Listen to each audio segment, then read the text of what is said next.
Hey guys, welcome back to the gallery. Today I'm sharing with you Watercolor of Fall.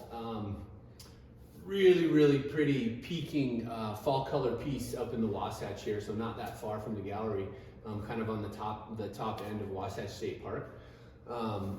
Obviously in the Wasatch Mountains, which surround us here.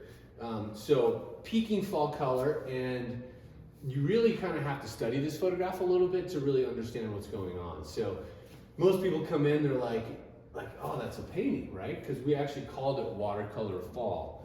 It's not a painting, it's a photograph. Everything we do is photography, but when you really get close and you kind of look at this, it almost does look like a watercolor, because what's actually going on in the photograph is it's snowing.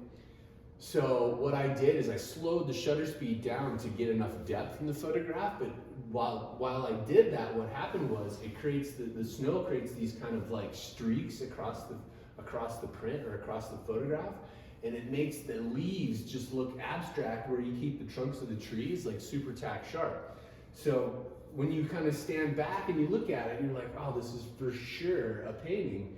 And then once you kind of learn a little bit more and you study the photograph, and like especially over in this part, you can see the snow coming down, the streaks of snow, then you really understand like what's going on in the photograph. And it's something that's really fun to explain to people while they're doing it in the gallery, because they do think it's a painting. But yeah, I mean, it's just a photograph, a little bit longer of an exposure with the peaking fall color. But one of my favorite things about this is, you know, the leaves look so abstract, but like I said before, the trunks of the trees are super tack sharp, which I think is a really neat element. So it gives you that kind of depth, sense of space, and it's a really unique piece to have that we had captured. So Watercolor of Fall.